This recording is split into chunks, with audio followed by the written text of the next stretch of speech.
At this point, if you want to carry on with my design, open the SOLIDWORKS part Complex Part Design 4, or carry on with your own SOLIDWORKS part. So we've created a lot of geometry up until this point, and we're not going to learn really any new options or new technologies. We're simply going to follow the same process on the right-hand side. So let's go ahead and start a new sketch on our front plane, use our Convert Entities dropdown, and create an intersection curve on the top face. Once we do, we'll select it, turn it into construction, and then we want to create a spline that goes between these 2 points. Again, I like to use a style spline, and in this case, I'm going to start by selecting B-spline of degree 5. I'm going to start at this point, drag a couple edges out, and go all the way to the bottom.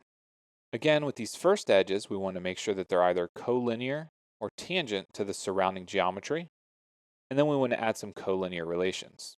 I'm going to go ahead and grab 3 edges, make them collinear on the top, and then grab 2 edges and make them collinear on the bottom. So as we look at this normal 2, we want to determine how far out we want the bump on this mouse to be and what we want the curvature to look like. We'll select the spline and let's show the curvature. I'm going to turn the scale down, kick the density up a little bit, and say OK. So you can see here that the curvature comes out of here. It actually bumps up a little bit and then ramps back down. As we move these points around, you can see how it changes the curvature. Now what I want to do is I want to pull these points in just a little bit and try to smooth that out at the top edge. I'm going to pull these points down a little bit and try to smooth that out at the bottom edge and say OK.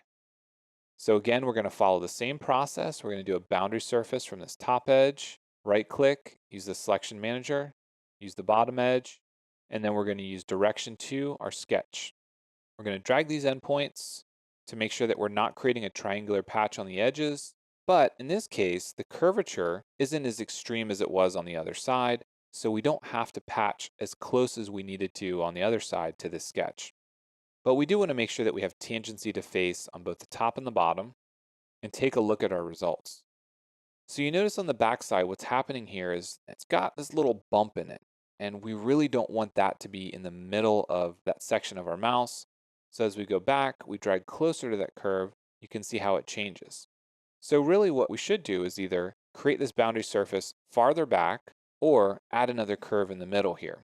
But let's go ahead and just create it farther back and say OK. So as we look at the results, you notice that there's a little bit of a bump here. Now again, this is not ideal, so we do want to go back into the boundary surface. We want to drag these points around until the result is going to be a little bit better for us, a little bit more ideal. So let's take a look at the patch we've created. Now, you don't want to get too focused on what the boundary of the edge looks like. Now, even though this edge looks a little funky, it's kind of bumping in and bumping out, what we really want to focus on is what the curvature looks like. So everything looks pretty good so far, so I'm going to knit these together, and I'm going to say OK. I'm going to do a filled surface and patch the front while we're here. I'm going to go ahead and select the open loop, and we're going to apply tangency to all edges, and say OK and see what we have. So that looks like a pretty good result, nice and smooth. I'm not going to knit it together just yet because I don't really have a need to at this point. Let's go ahead and move on to the backside. Now we did create some more planes. Plane 1, which was 35 millimeters back, will give us a good place to start a sketch and create a little bit more curvature. Again, we're going to use intersection curve, turn these both into construction, create a spline between them. We're going to do a style spline. In this case, we'll do a degree 3. And really, the degree matters for the internal points. If you say that you want to create a degree 5, but you only have 4 internal points, it will not let you create a spline with that number of points. You can convert them at any point in time, but in this case, you can start by selecting a degree 5 or degree 3 and know that you have that criteria, that restriction. So you notice that it accidentally applied a coincident constraint here. We simply need to select it on the screen and hit delete. That way we can drag this handle down. Again, we do want to add a collinear relation between at least 2 of these edges on the top and the bottom. It's really going to help smooth out the curvature and give us a very nice result. Now, you'll notice that we need to be very careful with the curvature on this bottom side. We're going to drag these points down, and we're going to make a nice tight transition here. But I do want to select it, and I do want to show the curvature.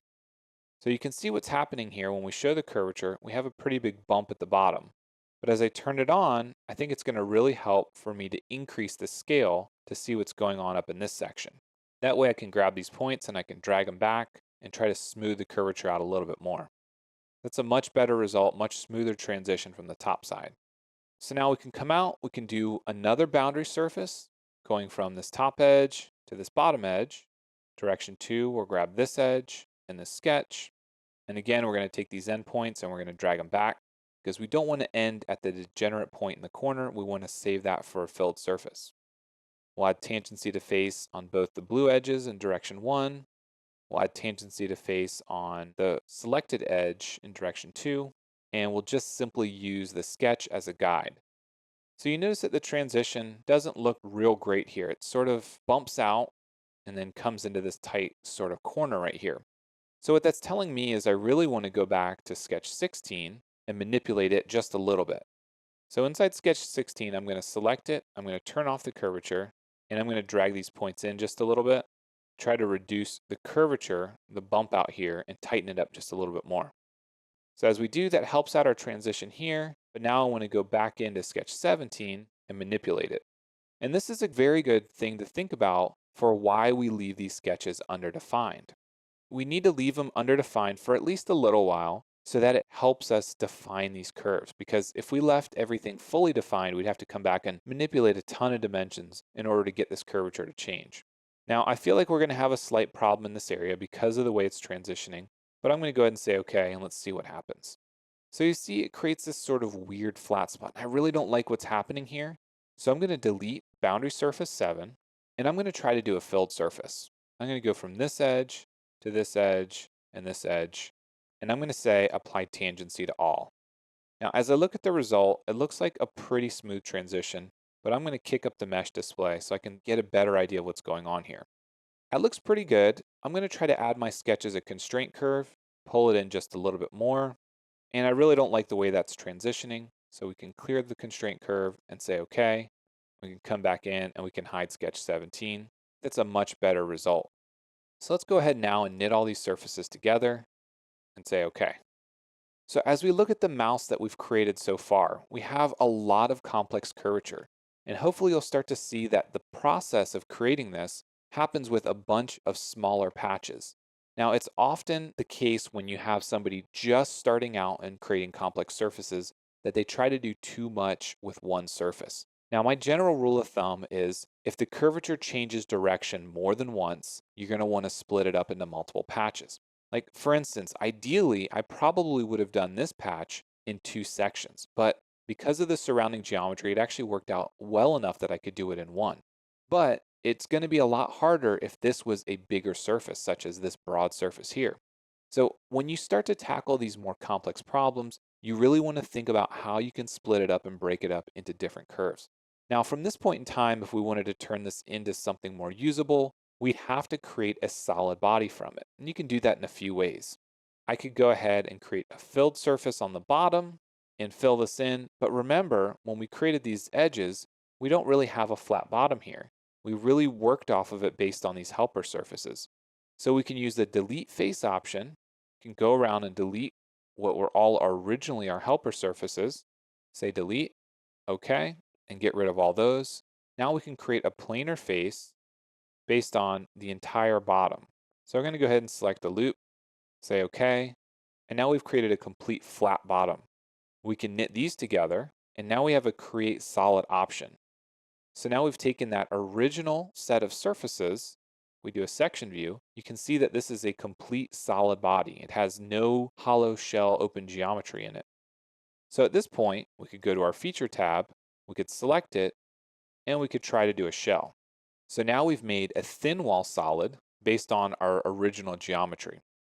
Go ahead and change the plane. You'll see that we have a 1 millimeter thick body everywhere. We have a planar face on the bottom because of how we deleted all the faces.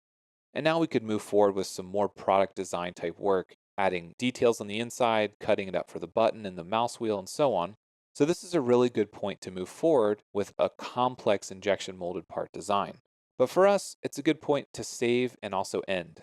So we'll go ahead and hop in here and change the 4 to a 5. And now you have 5 separate sections of this complex part design that you can go back, follow, play around with the curves, and figure out how you can make it your own.